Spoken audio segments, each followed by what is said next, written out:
communicate and share, for Christ's sake. Amen. Thank you.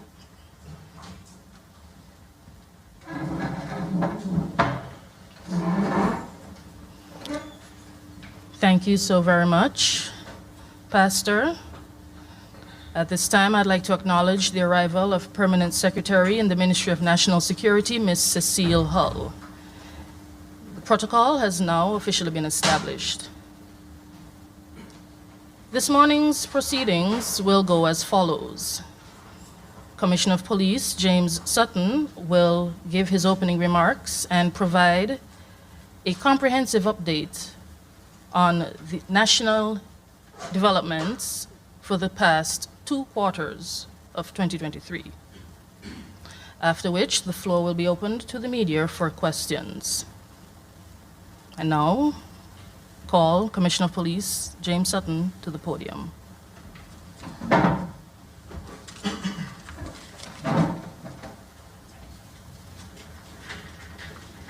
Thank you, Master of Ceremony.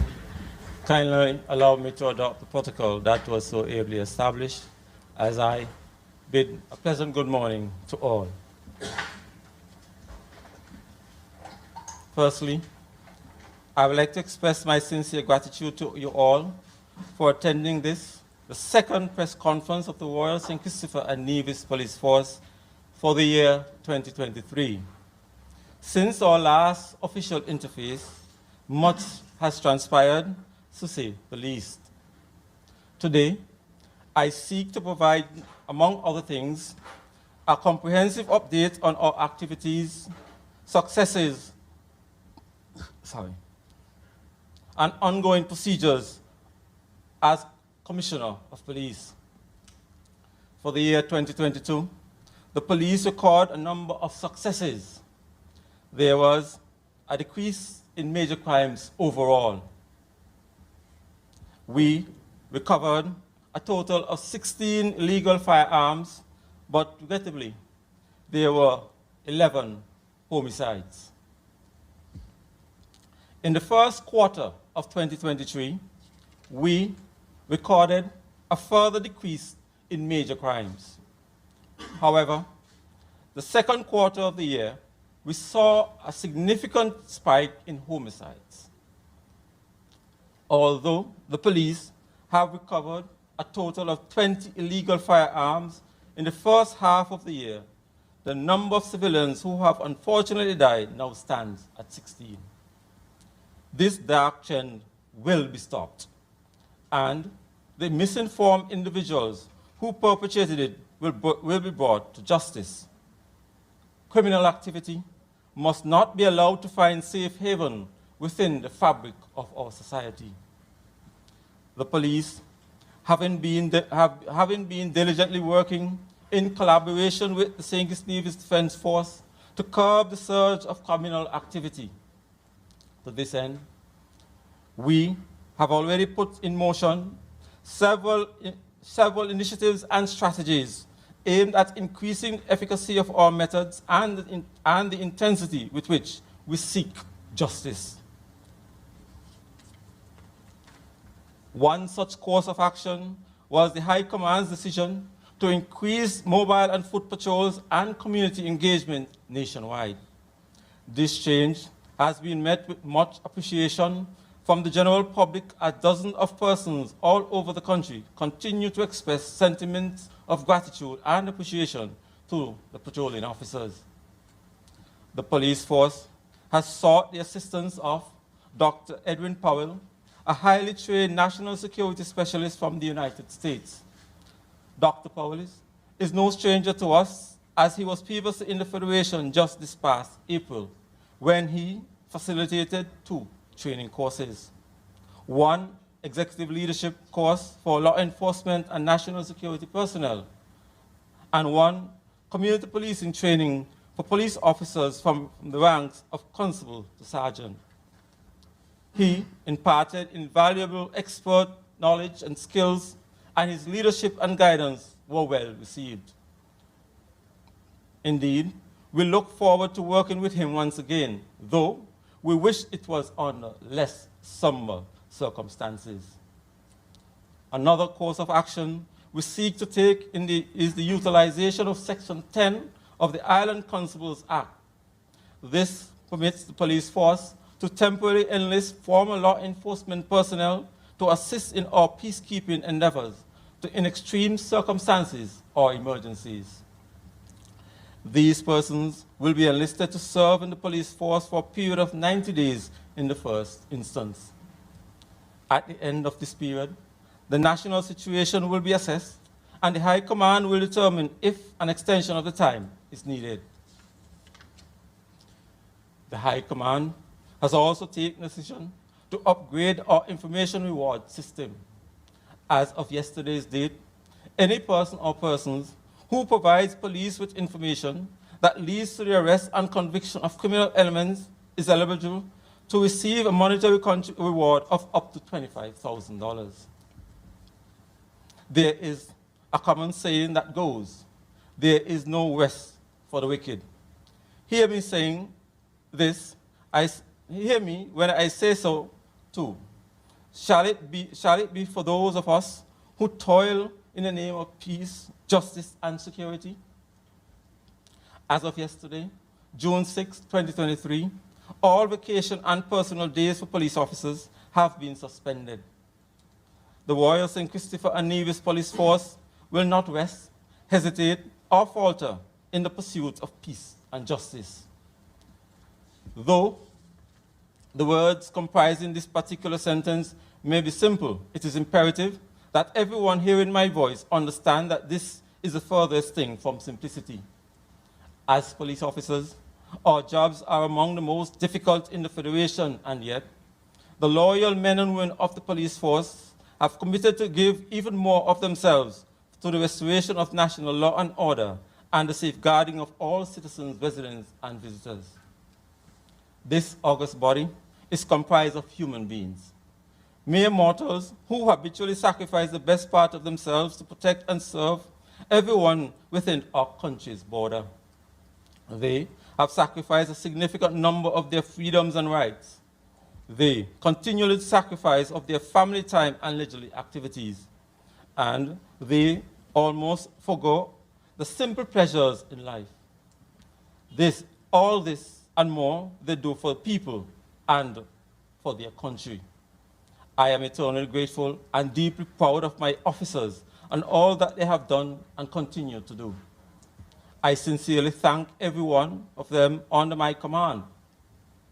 The maintenance of your protection, safety, and security, and the pursuit of justice for those who have been wronged in the eyes of the law.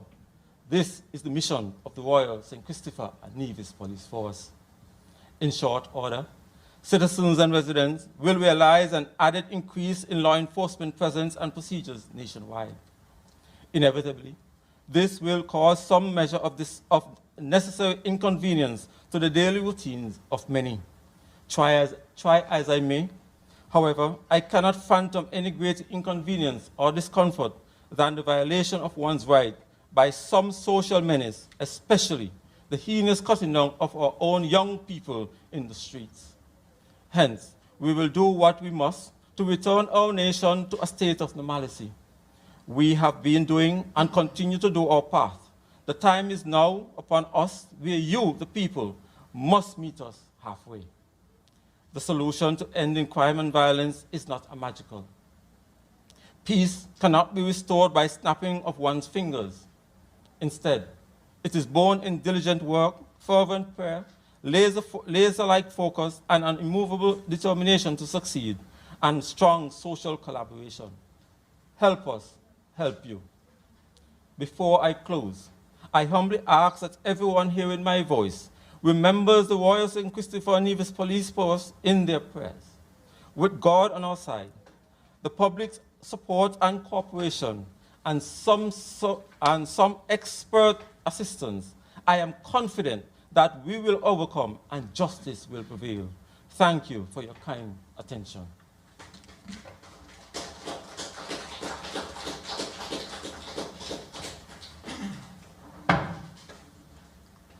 I'd now like to open the floor to the media for questions. Kindly direct your questions to the podium and and the requisite person will be permitted to respond.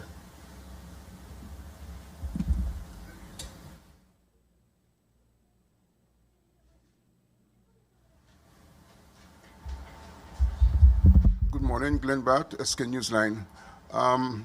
Two questions for now. First, just can you confirm if someone was picked up in relation to the OJ homicide? And secondly, could you expand a bit on the actions that are to be taken in response to the spike in gun violence?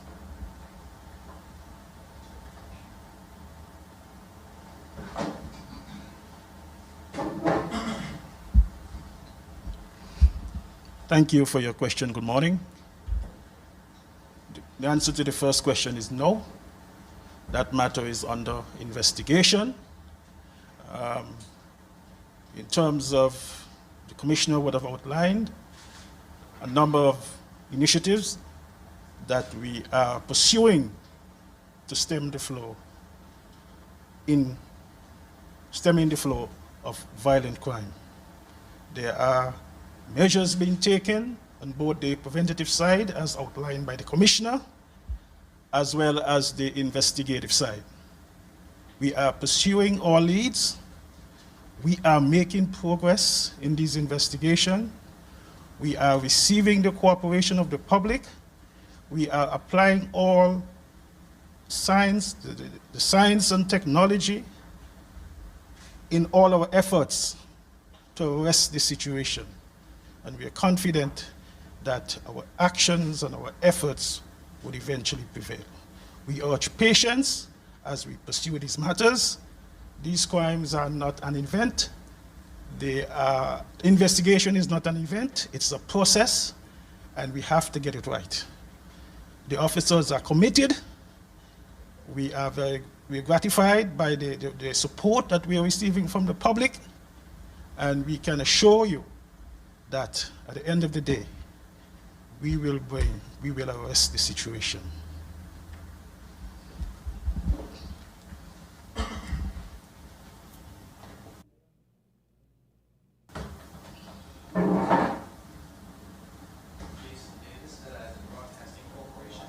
This question, I believe, has been on everyone's lips. For several years recently, there have been a very low number of serious crimes, violent crimes, gun crimes. Why, is there any information as to why the sudden spike this year? Almost as if the year begun, the gun crimes have escalated. Do you have a reason as to why now there's this uptick? Secondly, you mentioned earlier that there is an Edwin Powell, if I remember the name correctly, working with the police. Are you recruiting any other international assistance in stemming the tide of crime here?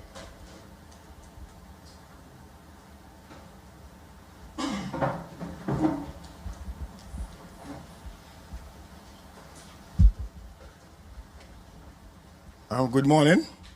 And first, let me extend my sympathies to the grieving communities who have lost, and to the families who have lost loved ones.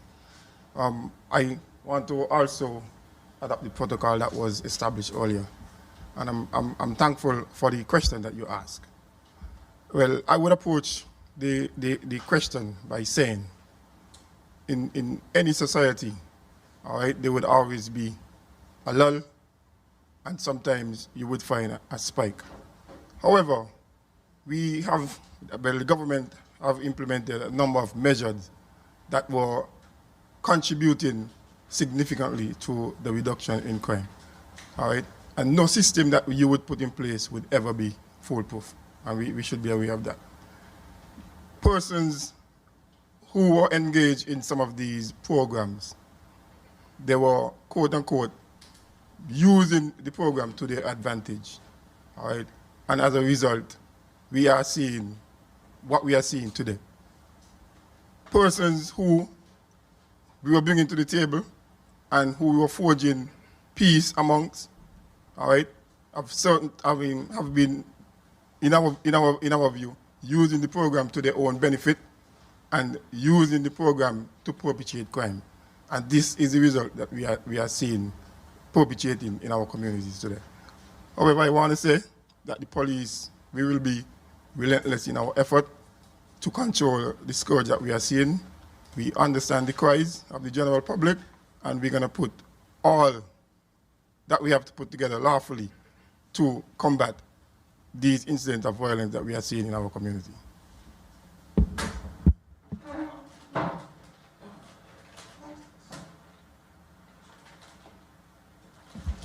Yes, good morning. And further on to the question you asked, we are receiving assistance from our regional partners at this time.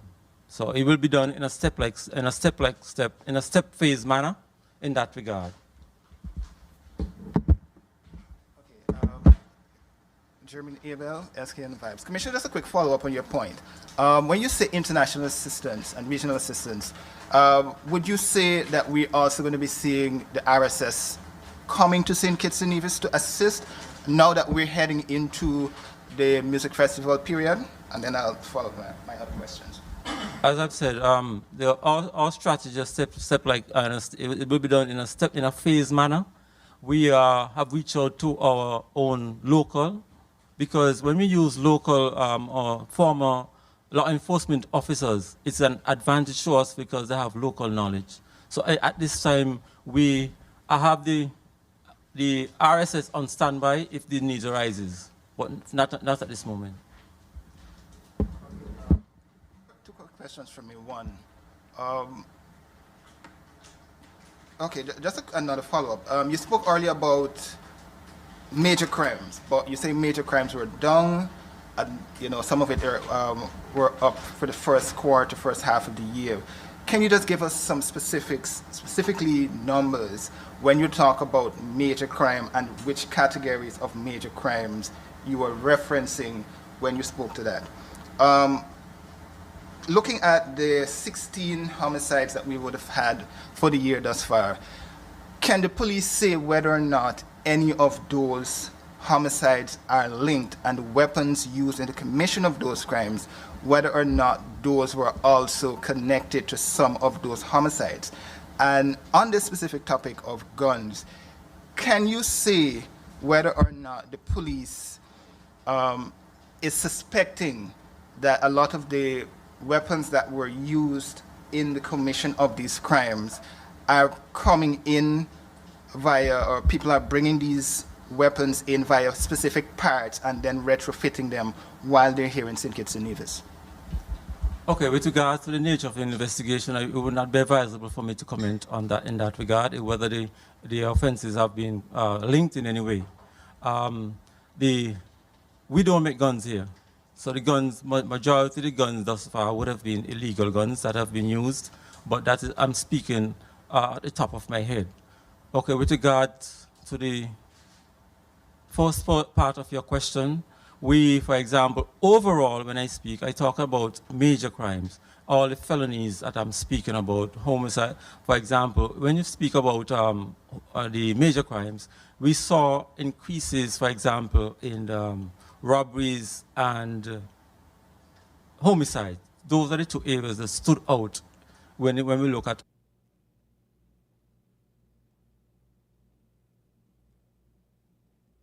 or crime statistic. But other crimes, when we do a comparative, in comparative to last year, they are down. But overall, when we look at an overall statistic, the number of crimes committed or reported to the police as of the first quarter would have been less than last year.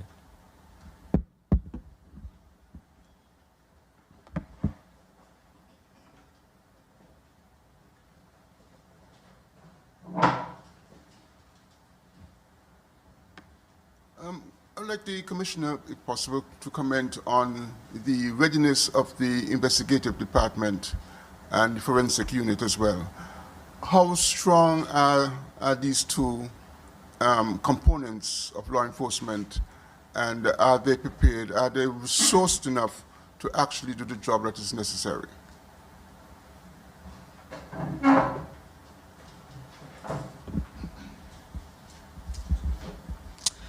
The investigative unit and the forensic unit are fully ready.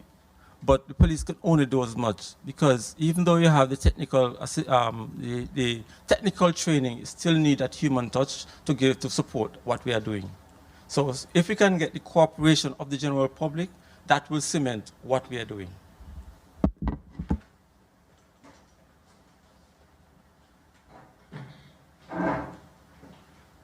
I'd like to piggyback on the answer that was given earlier. It was stated that some persons who were involved in the peace program were using the program to assist the commission of crimes. I would just like some clarity. Do you mean that they were using the money they were making to fund their criminal activity?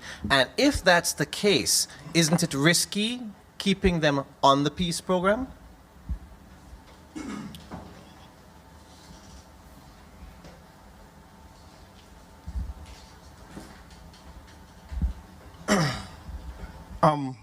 Based on what we are seeing, persons who are involved in the program are persons we are suspecting of perpetrating some of these heinous crimes in our society. I would agree with you. Having some of these persons being a part of the program could be challenging and could be risky. However, we are doing all that we can do, all right, to end what is happening in our communities.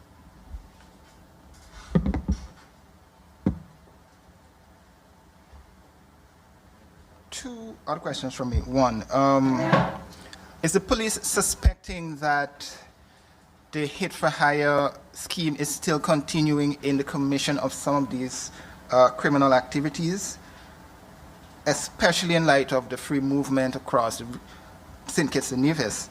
And can we get a quick update? I see the commanders here, surrounding the investigations of the migrant vessel that capsized. We know one person is still on the run, whereas the investigation led the police, the defense force thus far.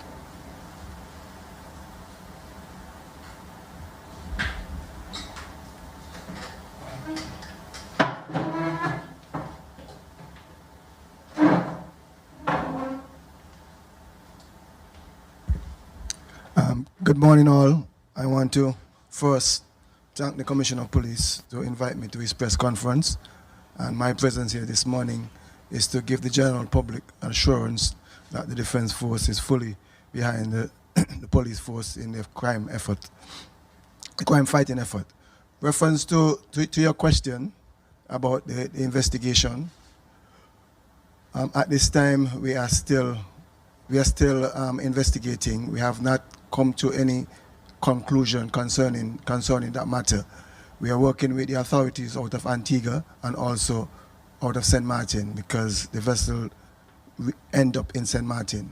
So we are still investigating that matter. We haven't put closure to it as yet. Thank you. Do you suspect that the gentleman would have left the island? I can't comment on that. I have no knowledge.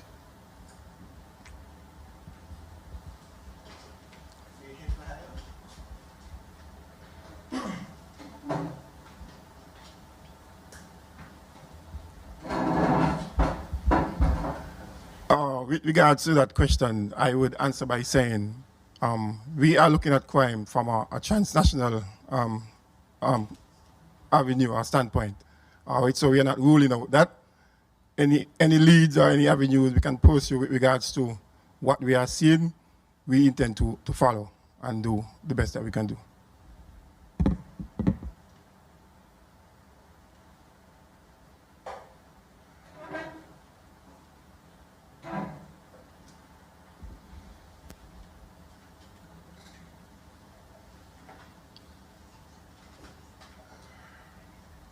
On the matter of illegal firearms, several persons have said that a lot of it comes through our porous borders. And that has been said for many, many years. What is the situation with regards to the patrol of our coastal areas? And secondly, what stance is the police taking with regards to these special operations? Because what we find happening is that there is a spurt of police activity after major incidents, and then it levels off and dies away. Sustainability of your efforts seem to be part of the problem, in the sense that there's not enough continuous, sustained police effort in crime fighting. What is your response to those two?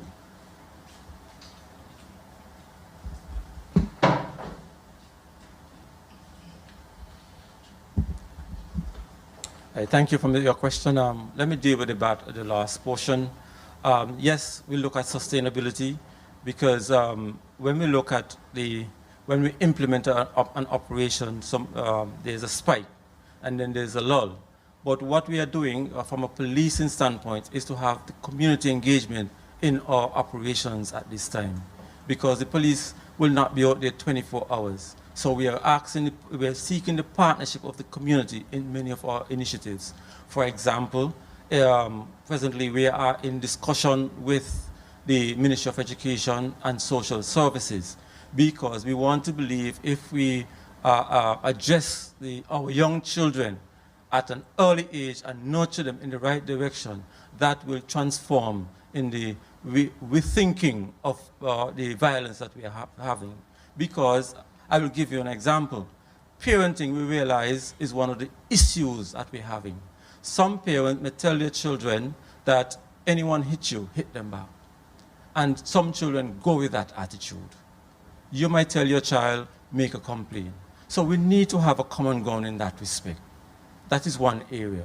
We also look at the program, the alternative pathway, because we believe that if you teach a person, if you train a person to support themselves, they will become independent persons. We look at the programs that are happening in the prison for persons who are afraid of the law, education. So we are looking at it in its greater entirety, and not solely on the police. So we are spreading out. We are looking for partnership in this regard. And with regard to our porous borders, we have just acquired a vessel to assist in the patrolling of our porous borders. We also look at partnering with the customs, because what we are seeing happening within the region is a new type of gun called ghost guns. Basically, these firearms do not carry serial numbers, and they are made from the YouTube and from the internet. So that is a challenge. So what we are saying now to the custom, these are the parts to look for, because a part might come simple and you might take it for nothing, but it has another use unknown to you. So these are some of the things that we are doing. Okay, Commissioner, can you say, now that you're stepping up as part of your security measures, you're stepping up community policing, what assurance can you give the general public, especially the young men within the communities, that they would, quote unquote, not be harassed, not be targeted in your operations as you go forward? Looking at, we have a lot of young people who basically roam the streets at all hours of the day, even 10, 11 o'clock in the night.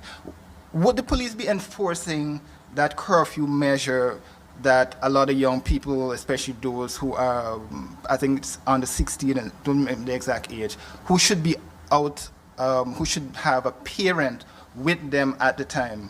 Would the police be enforcing that specific piece of the law? Because we've seen a number of young people roaming the streets basically at ungodly hours, want of a better word. And finally, for me, last year we saw there was a connection between St. Kitts, the United States, and the UK, specifically surrounding a gun smuggling ring. Do you believe that that is still happening in St. Kitts and Nevis, where we have, might not be specific to the US or London, but do you believe that there's still a smuggling ring where weapons are being brought into St. Kitts?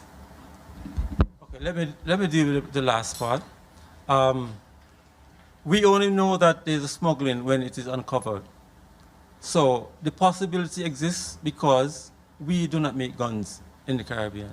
And based upon our information within the region, over 90% of the guns that are found come out of the United States. So the possibility exists.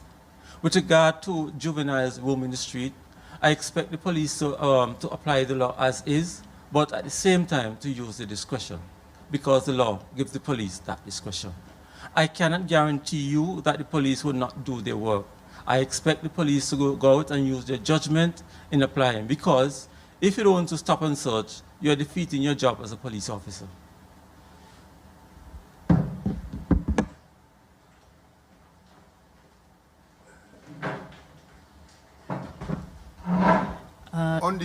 On the issue of crimes that have been committed, let's say for last year, in terms of statistics, how many of those crimes, gun crimes, murders, have been resulted in charges being laid? And can you say also how many of those have resulted in sentences? And the same applies for this year. Out of the 16 murders we have had so far, homicides we have had so far, how many charges have been issued in relation to those incidents? And while I'm here, someone has asked us that you all identify yourselves because they're watching and they're not sure who is speaking.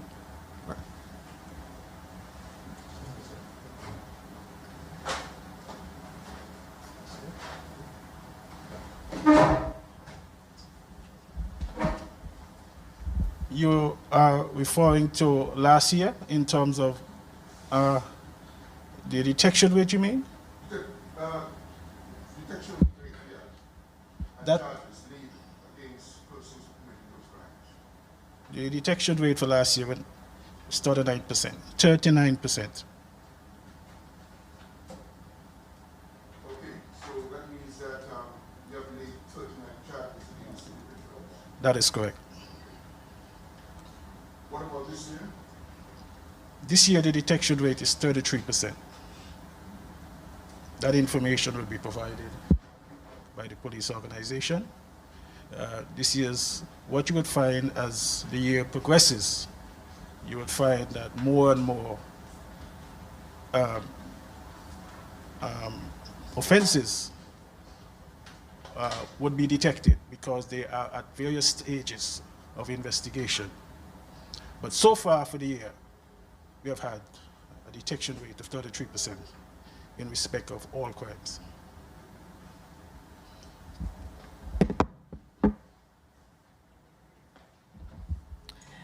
I have here one question sent in by Freedom FM. Have any arrests been made following the uptick in homicides over the past 20 months? And what community-based initiatives are in place for so-called hotspots?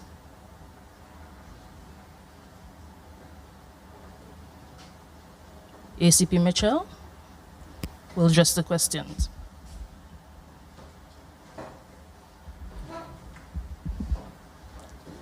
We have had,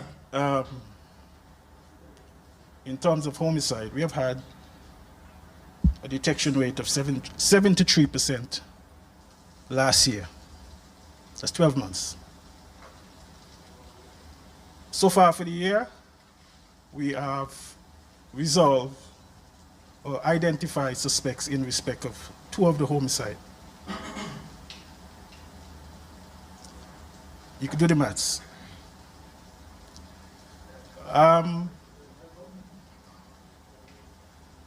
As I said earlier, the crimes are being investigated. We have enjoyed a very high detection rate last year. We are confident, notwithstanding the spike in crime, we can also resolve quite a number of them during the course of this year. But as it stands now, we have identified or arrested two cases relative to homicide.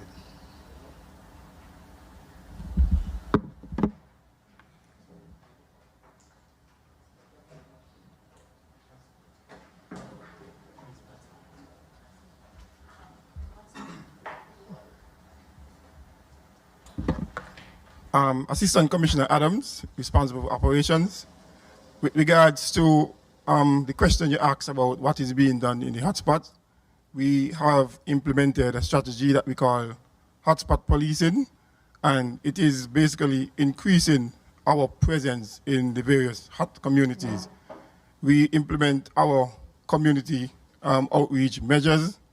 We also increase our search warrants capabilities in those areas, and we also do 24-hour surveillance and following and targeting of the respective gang members. These from time to time would work, but as the Commissioner has alluded to earlier, we depend heavily on the general public. And we are happy that we are seeing now some assistance from the general public. So that is how we plan to approach our hotspot policing in engaging the general public. We rely heavily on those who are our eyes and our ears.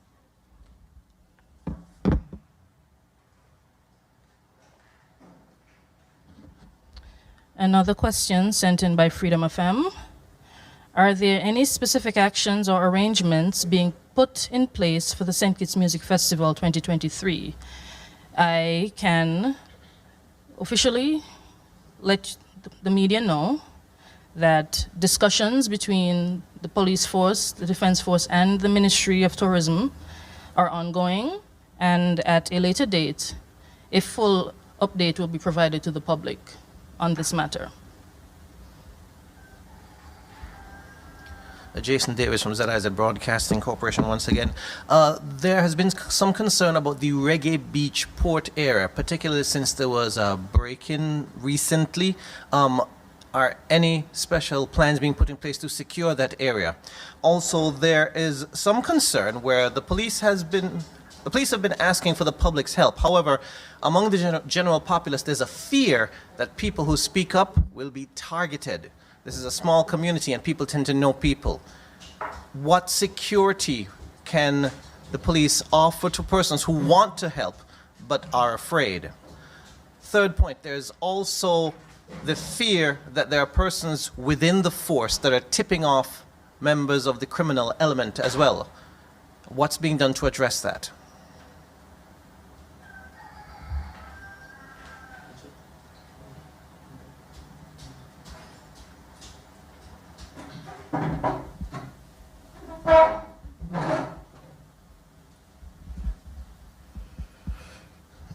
Deputy Commissioner Henry, Mr. Davis, with respect to your last question about tipping off persons within the police force, tipping off criminal elements, I could assure you that we have a zero tolerance for that type of behavior. And wherever we find evidence of that, it is dealt with swiftly. So those persons who may be aware of this happening, if you have that evidence, come forward, provide us, and we would deal with it swiftly. There's a zero tolerance for this type of behavior, and the force would not condone it. So we appeal to persons with any information with this regards to come forward, and we could assure you that it will be dealt with. Could you remind me of the first part of your question? Reggae Beach. Oh, that area has always been a major concern for us. It is a remote location, I would dare say isolated in terms of the activities that occur there. And the best that we could do for this time is advise persons, if you're leaving do not leave your vehicles at this location, especially at night. The security there is almost, well, it's unreliable at night in particular. We make frequent visits there, our patrols make frequent visits to that location. But as you can appreciate, we cannot stay there indefinitely or for any extended period. And so we, at this point, would advise persons, if you're moving over to Nevis, have someone take you or use public service transport to get you there so that you do not have to leave your vehicles in a dark, isolated area for any extended period. The last major event that was in Nevis that we know would have attracted persons to that area, we insisted from the organizer that he provide security for persons who are leaving their cars, their vehicles there while they attend the event. So that last event in Nevis, I think it was Tropics, there was security that was at that location to ensure that there were no incidents, and thankfully there were no incidents, so the security would have ensured that that didn't happen. But on a normal conditions, we advise persons to avoid parking your vehicle there at night because we cannot guarantee the security. Somewhere down the road, security would be improved as that area is developed to accommodate passengers moving, but for now, we cannot guarantee the safety or security of your vehicle for extended periods at night in particular, and so we advise against parking there. Thank you. Hold on, there are other questions. So what? Yeah, you can get your turn. The question I asked earlier, persons who might be willing to help, but they fear being targeted. What's being done to help them? Well, we have a witness protection program that has been ongoing for many years, and I could almost say, stand to be corrected by the ACP Crime, that all the persons, all the witnesses who have gone into that program, they have been safe up to date. None has been harmed. And so if a person has information that they want to provide to us, of course we encourage that, but they are concerned for their safety, and that is expressed to us, or we assess that, then we have things that we can do to ensure that that person is safe. So we do have a program that we provide protection to persons who are willing to give evidence but are fearful for their own safety. And we have done so successfully over the last couple of years.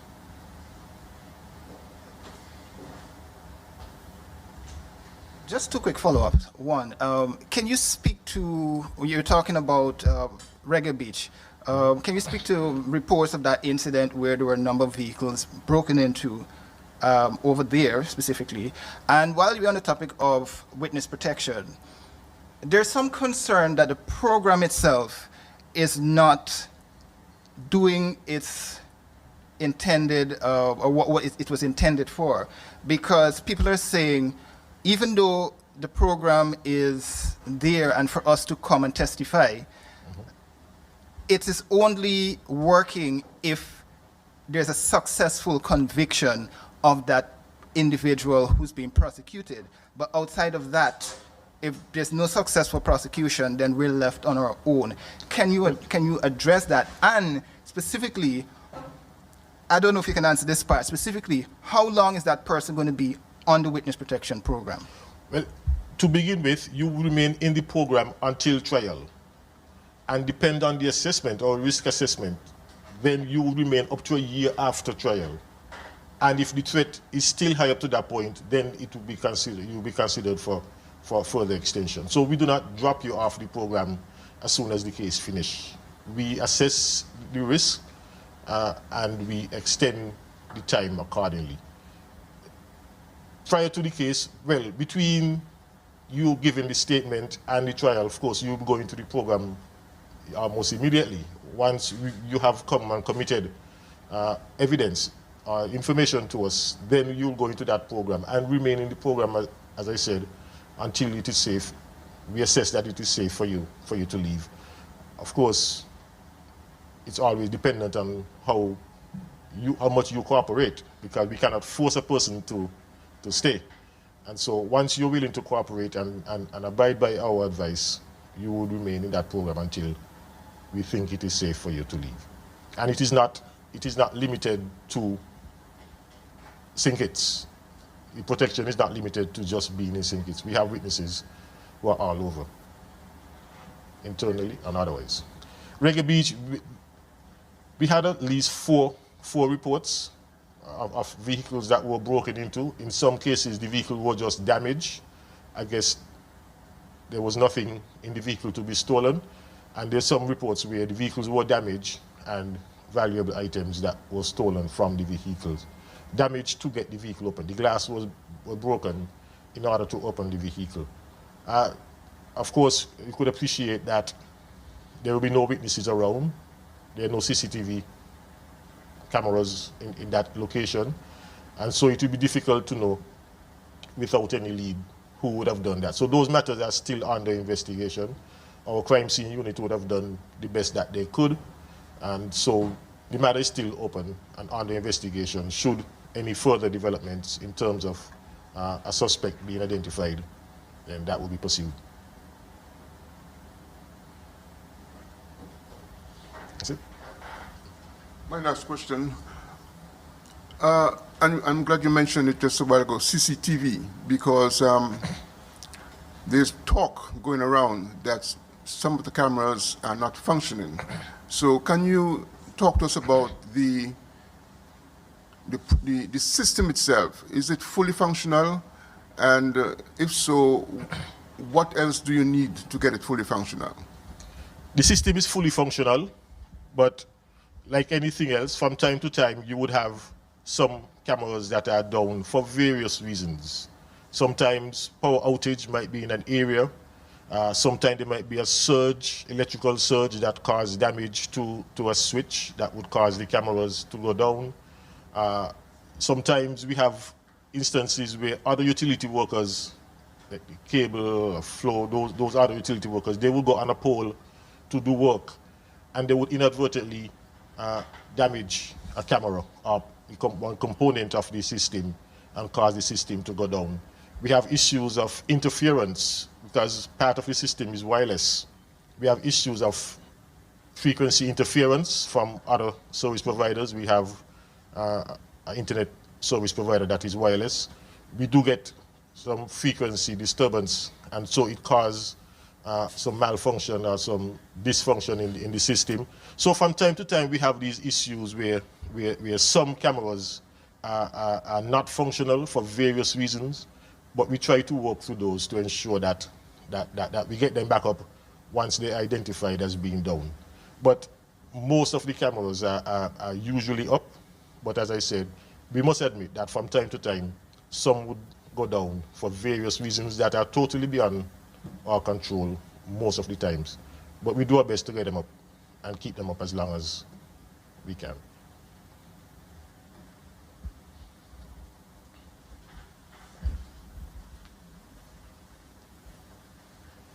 Are there any other questions?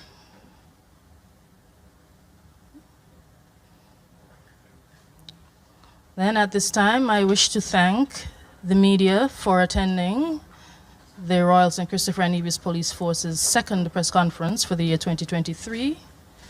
I trust that the information imparted here today is as helpful to you as it likely is to the general public. We look forward to interfacing with you again, more than likely in the third quarter of this year. Thank you all. Enjoy the rest of your day.